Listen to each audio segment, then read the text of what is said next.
A lot of times when we're, ooh, let me get the cursor off the screen. I'm committing a crime here. Oh my God.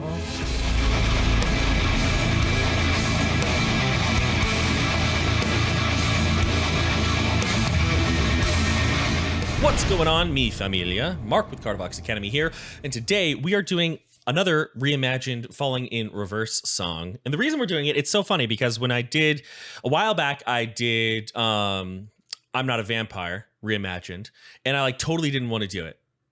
But everybody's like, do it, so I did. I gave into peer pressure. This time I'm doing it solely because I want to. Ever since then, I've been like just jonesing to listen to more of these songs, and I've been holding off because I wanted to do to have some more of these songs and Ronnie Radke's voice on the channel. And I decided today's the day. Now, if you're new to the channel, again, my name is Mark. I'm a vocal coach specializing mostly in deathcore and death metal vocals. So this is a little different than what I normally do, but it's fun to kind of get out of your wheelhouse. And what we do is we take the reaction format, we try to make it fun and educational. We have a good time, and hopefully, along with that good time, we walk away learning something new. Now, if you enjoy the video, please be sure to like, share, and subscribe. I super duper appreciate it. Let us know in the comments below if you had a lot of fun. And if you really appreciate the content and you want to support the channel, we do have a Patreon. It's a lot of fun. Every Friday night we have listening parties. We have a bunch of people in Discord pretty much around the clock. So jump on in if you'd like to. Anyways, let's not delay this any longer. Let's listen to Falling in Reverse, The Drug in Me Is You reimagined. I think the title of this video is wrong. The Drug in Me is reimagined. Is that what it's supposed to be? I thought the original title was The Drug in Me Is You, but maybe I'm wrong. I don't know. Anyways, the title of this video is The Drug in Me Is Reimagined. And so that's what we're gonna go with. All right, let's jump into it, folks. I heard a knock upon my door the other day. I opened it to find her staring in my face. The feel of mortal stalking still reverberates. Everywhere I go, I drag this coffin, just in case. Nice.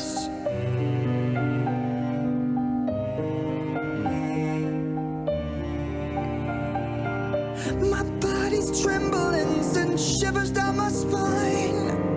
Adrenaline kicks and shifts into overdrive. Your secrets keep you sick, your lies keep you alive.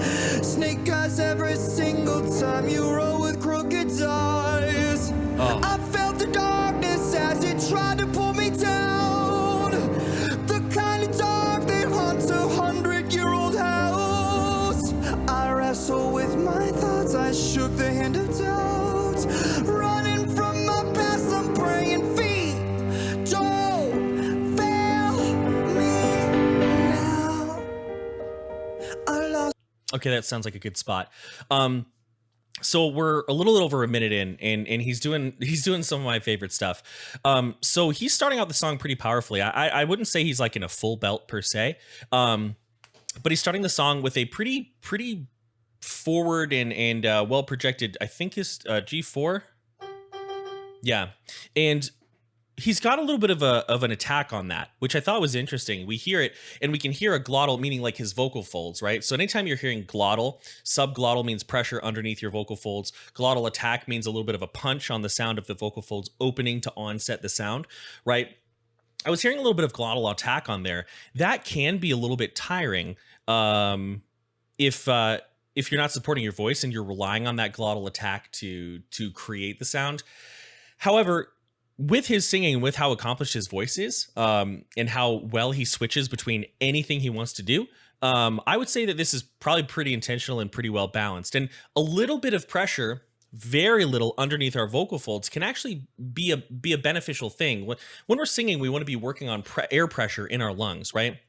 We squeeze our abdominal muscles, diaphragm gets pushed up as a result. That squeezes on the lungs, and that creates a little bit of air pressure, and that can take us to having sort of a more powerful yeah, oh yeah sound. Again, I do different music than this guy, so I'm not trying to mimic him in any way.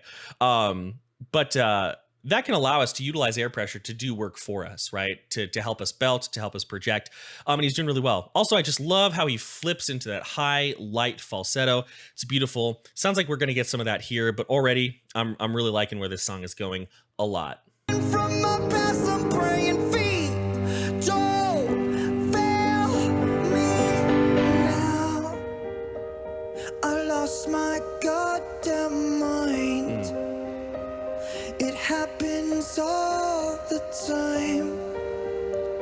I can't believe I'm actually meant to be here, trying to consume. The drug in me is you, and I'm so high on misery. Can't you see? So that section is a really good example of how light and breathy singing can be really, really nice. The way the last phrase that he's saying is actually really, really solid, but the whole thing is great. On misery. Can't you see? Can't you see? So that section that he's singing there is beautiful and high and breathy, but notice that it's not strained, right? A lot of times when let me get the cursor off the screen. I'm committing a crime here. Oh my God. So a lot of times when we're new singers and we want to sing higher and we want to have a little bit of a breathy, maybe a little bit of a falsetto tone going on, depending on how you use that word. It can change a lot depending on who you're talking to. We will often try to get there by squeezing our voice. Can you see? Can't you see? And you can hear that, right? You don't have to have a very trained ear to be able to hear the difference between, a squeeze note or an open, relaxed note. Can't you see like that? Versus, can you see right there? Right? At least I think those are the notes he's doing. Anyway, his is nice and open and relaxed. And one thing that we can do is we can just think about our voice, right? We can think about our voice and we can stay in our speaking voice, which we can call our modal placement, right?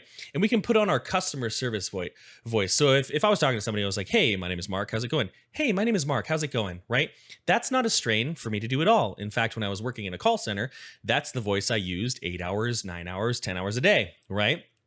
And people would call in and be like, hey, thank you for calling. My name is Mark. How's it going? Hey, hey, hey, hey, right? And we can use that to get a pretty relaxed, I hesitate to say extension, but maybe we could say that. We could get a sort of relaxed extension of our range to get a couple high notes pretty easy, right? Anyways, that's all there is to say about that for now. Let's keep going.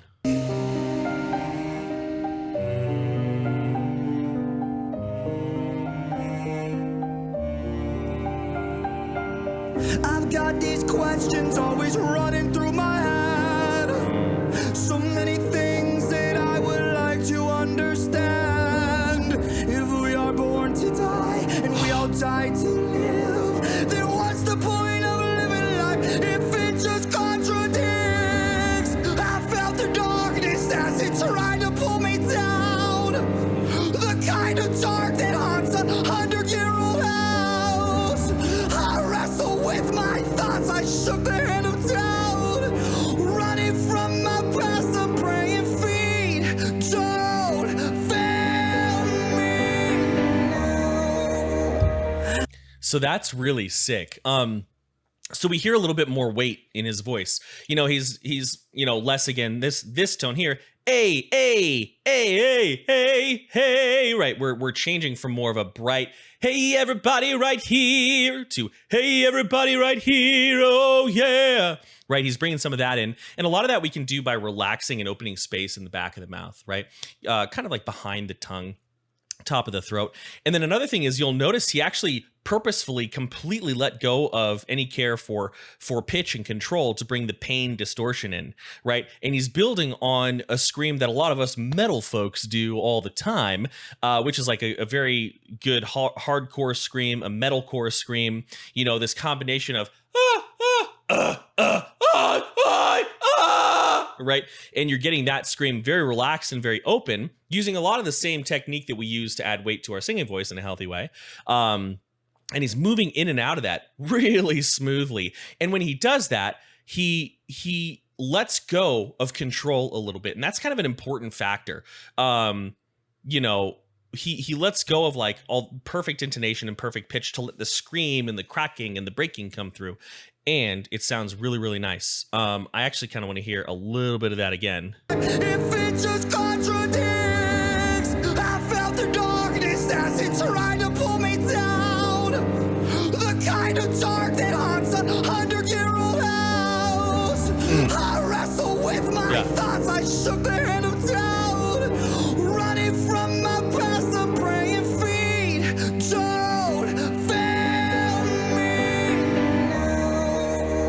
So good. I've lost my goddamn mind. It happens all the time. I can't believe I'm actually meant to be here, trying to consume the drug in me is you. And I'm so high on misery.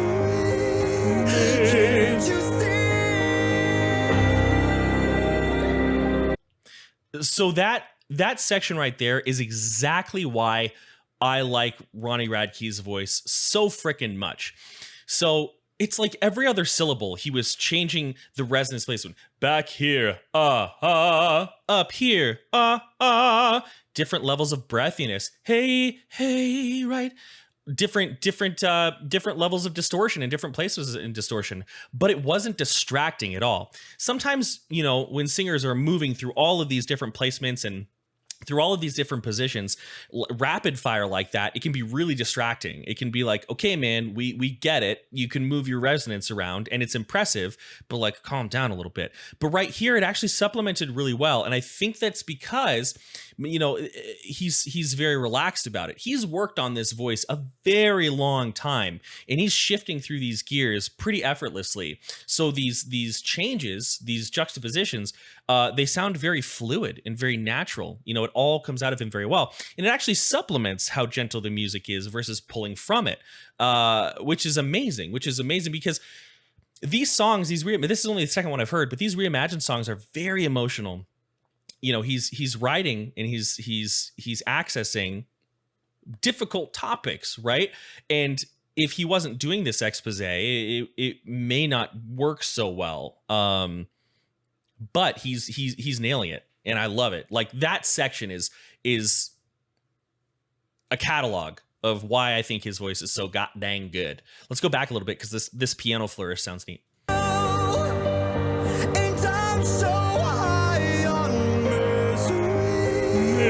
Can't you see?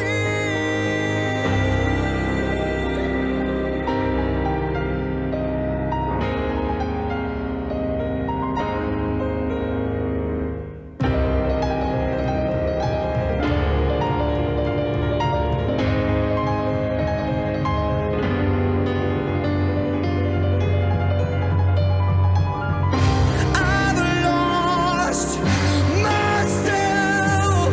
You tried to reach me, but you just can't help me.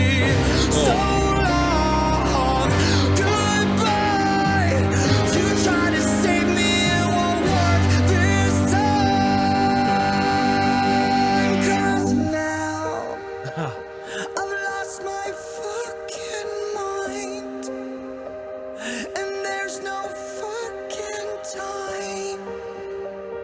I can't believe I'm actually meant to be here, trying to consume the drug in me is you. And I'm so high on misery. One thing that you I think that was a little too soon. Well, I paused it, so we'll go with it. I thought that we were in a section, but he started singing again. Anyway, one thing you can do if you want to start practicing this, if you want to get a little bit more dynamic in your voice, and the interesting thing is, even though this is very different from what I teach and what I do in my own music, a lot of the fundamentals are really the same. We go very different directions with it, but they're very much the same, right? If you want to get more dynamic in your singing, pick a section. First and foremost, find the notes that are the most comfortable for you, right? So don't even worry about super high notes or super low notes when you're starting. Just find what's comfortable, your comfortable placement. And then from there, practice different voicings on it. So, you know, if I had a la la la la la, or let's actually pick something here. Let's just do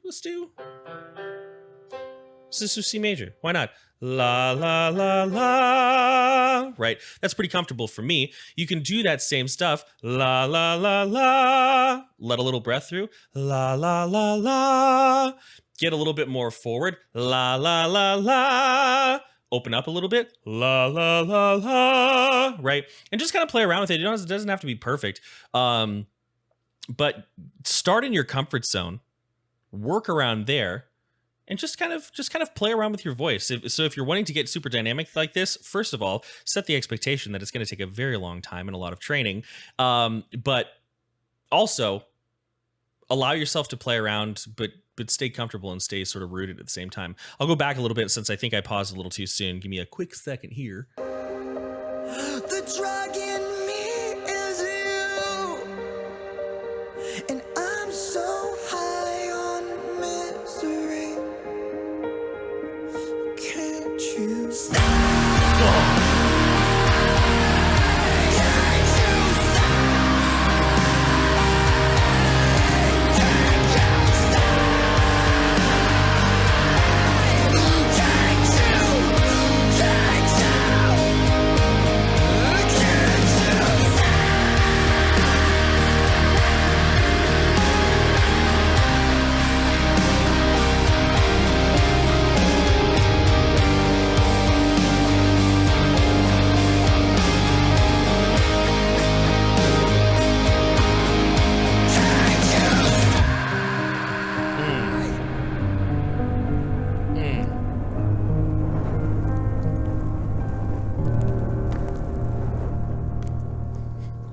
You want to know something funny?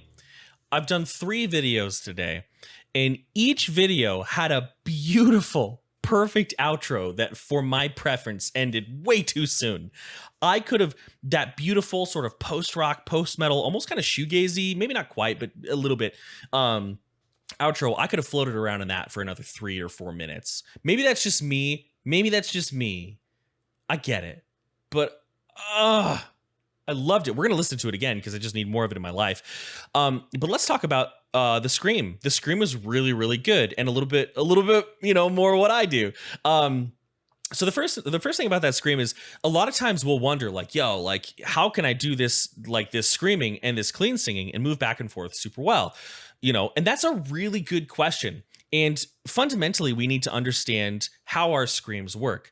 A concept that I work with a lot of my students on, because 90% of the people I work with are interested in screaming, although I do have some clean singing students. One of the fundamental concepts that we talk about is our resonance placement guides our distortion placement, right?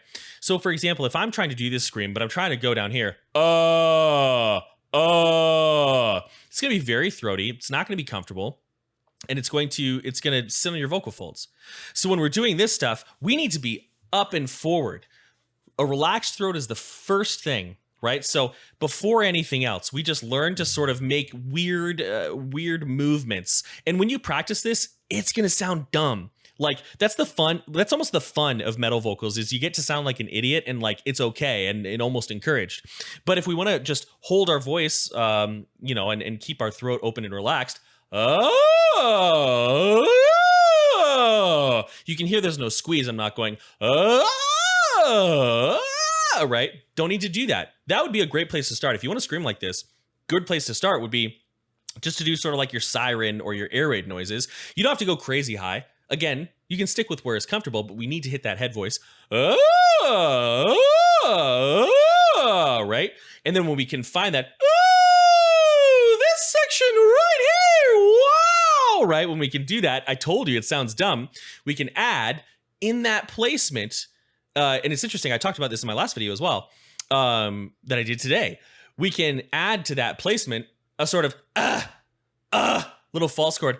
Can't you say? Right? And it's actually really comfortable and not that bad. His balance of distortion and true chord phonation is really, really nice. And the thing that makes that work is the resonant placement, being here, right? It's interesting, in I'm Not a Vampire, it was a lot of true chord under distortion, right? Properly placed distortion. This sounds like a lot more distortion than true chord phonation. So we're hearing a lot more grit than we're hearing Ronnie. And that's what I mean when I talk about distortion versus true grit. To get in my own wheelhouse here, this is like a pure grit false chord sound. You don't hear Mark, right? This is all true chord, all true chord engagement, no grit, right? You hear only Mark. A combination of the two, right? You hear both at the same time. So we can play around with that balance. We should not play around with that balance when we're brand new. But he sounds like he's got a lot more grit and distortion. God, you say! Yeah, maybe closer to there. Again, that's just a combination of those two sounds. And when I do it and when I finish that sound, you can see I'm not sputtering. I'm not like swallowing excessively. There's no pain. There's no grit in my throat. And that's because I'm utilizing my abdominal muscles, creating a little pressure in my lungs, utilizing that to expulse the air, or I shouldn't say expulse. I should say relax and open and allow the airflow to release. And then the distortion comes very, very naturally and very, very healthfully as well. But we're going to listen to that again because that outro I was going to say that outro is fire, and there's literally fire in the outro. Sorry, bad puns. Let's do that one more time. So high on misery, can't you stop?